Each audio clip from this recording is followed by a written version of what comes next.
Now, Bex, obviously both of us love a new game announcement as much as the next person, but recently there's actually been a few more announced for this year on Xbox, so why don't we just go through the whole list? Let's do it. All right.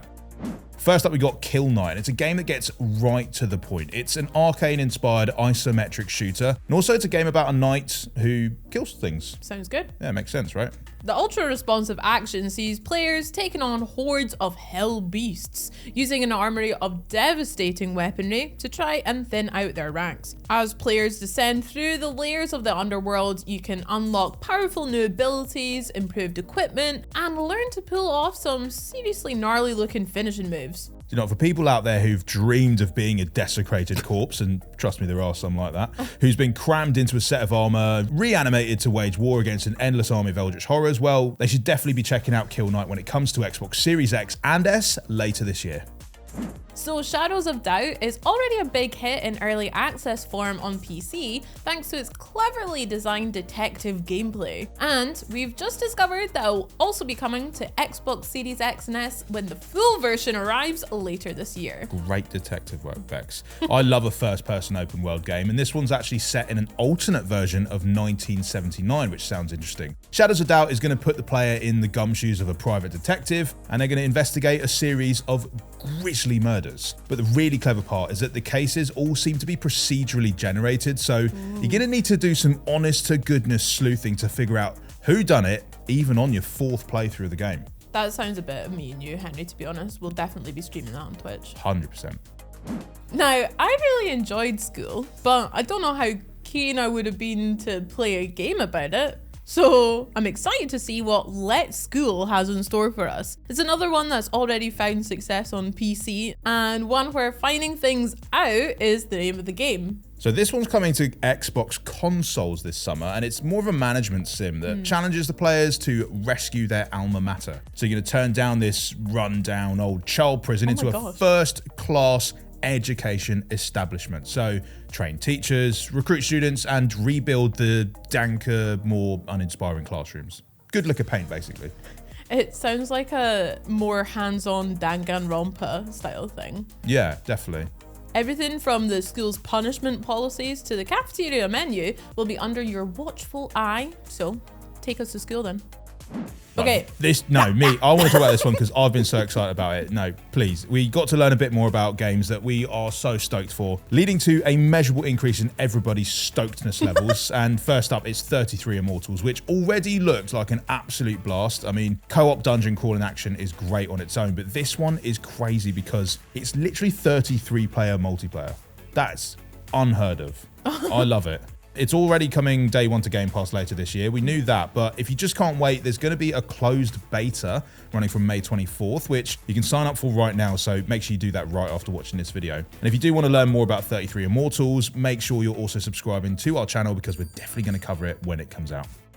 Another major Game Pass release, we officially now know that Flintlock, The Siege of Dawn, will be arriving this summer. Yes. It's gonna seriously cut into my sunbathing time, but I think it'll be worth it. That's why they've invented spray-ons.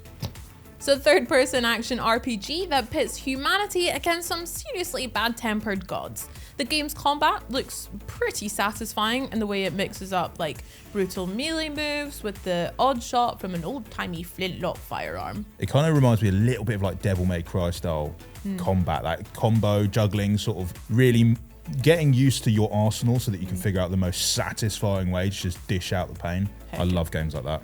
The III initiative also gave us an in-depth look at the gorgeous music players will get to enjoy while they're dishing out some pain. Some more deities that they'll also be dishing out the pain too.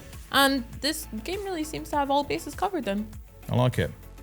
Now, Cat Quest 3 is a game that doesn't really take much selling. I mean, it's cats and they're on a quest, so I mean, we could probably just move on, but I do want to talk about this one. Okay. It's just really cute. I love this opening sequence that they showed off at the showcase. And it was all just gorgeous to take in. And you know what? Seeing as how much Charleyy flipping loves cats, I'm sure she's going to be all over that one. So this game is a 2.5 action RPG set in a pirate-themed open world. Another selling point.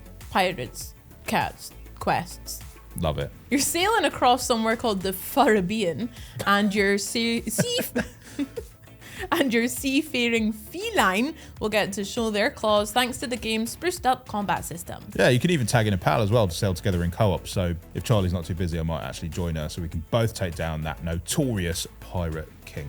So, you know, if you guys love cat puns, piracy, and that's exactly what you're looking for in a game, make sure you check out Cat Quest 3 when that one arrives later this year. This game looks class, and I think fans of Cuphead are going to feel right at home with it because it's got that old-timey Saturday morning cartoon vibe, some jazzy sounds, and it just looks brilliant. It's called Mouse, and it's more of a first-person shooter, which might seem a bit familiar if you're a fan of that Mickey geezer, you know.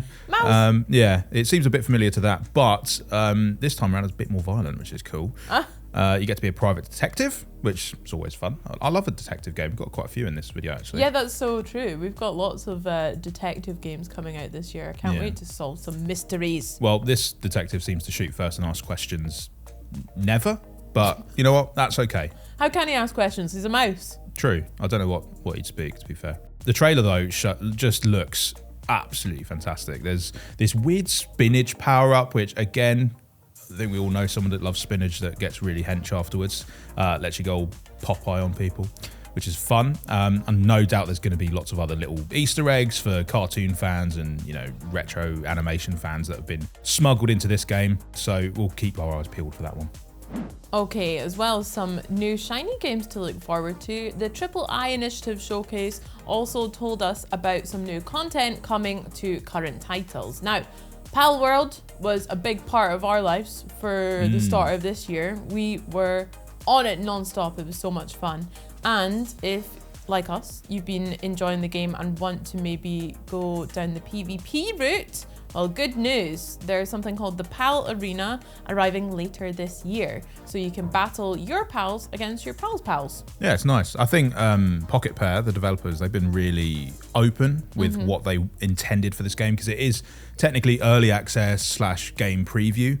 But they put out this roadmap with all these incredible features they really wanted to bring to the game, and it's amazing to see that coming to fruition like so soon. It feels like, because Power World's not that old a game, and yet it's already being plussed up with these wicked updates. And PvP in particular was one that I think people were really excited for. And yeah, it's not too long now until we get it.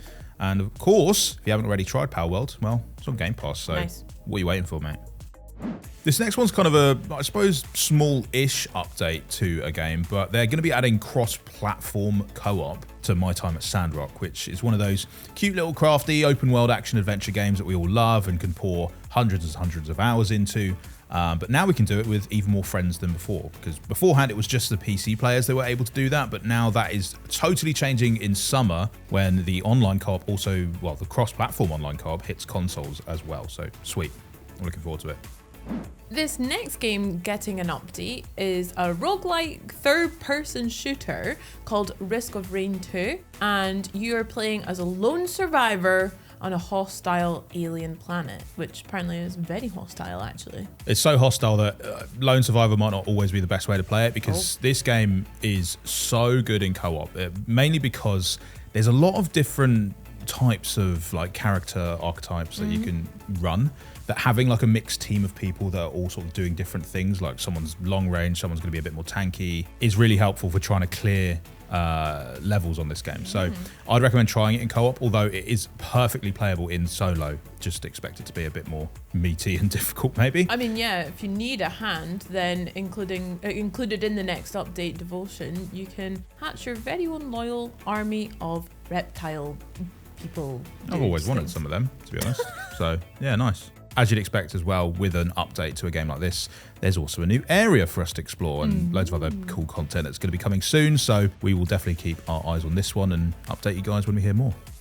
When it comes to games that everybody loves playing, including Big Boss Phil Spencer himself, we don't really need to tell you too much about how good a game like Vampire Survivors is, but you know what? It's going to get even better because they are bringing out a new DLC called Operation Guns, which is also sort of self-explanatory in itself, but let's talk about it for a bit. Yeah, coming on May the 9th and bringing a bunch of famous firearms from the Contra series. This is set to be a massive crossover event, apparently, and you can start preparing by downloading Vampire Survivors from Game Pass right now. It will take you like a second to download. It might be the smallest game I've ever downloaded, but it is bursting with so much replayability. So. Small but mighty. Small but mighty, yeah, nice.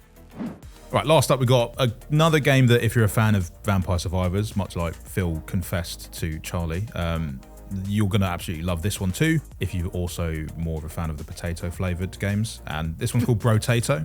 And it's potato-flavoured games. Yeah, You're not getting away with games. that. Yeah, it's the case. You are literally a potato. It's a top-down shooter, and it's finally getting its first DLC. And this one's called Abyssal Terrors, which that sounds a bit scary for Potato to go through. But I mean, Brato himself is packed full of firepower, so I think it'll be all right. Recently, I had a potato that I'd forgotten about in my food cupboard at home, it grew. It sprouted them weird. Yeah, it was really scary, sprouted literal tendrils that I found in my cupboard, and I was like, oh, what's that? And then I realized it was that, and it creeped me out. So I could only imagine that's what the Brotato people were inspired by when they named this Abyssal Terror. Yeah, definitely. Apparently those little bits that grow are quite poisonous, so bad. Don't eat them. Oh, wait. Do play this do play this DLC, because it's going to bring in some new items like we're getting weapons, enemies, bosses, more potatoes to play as.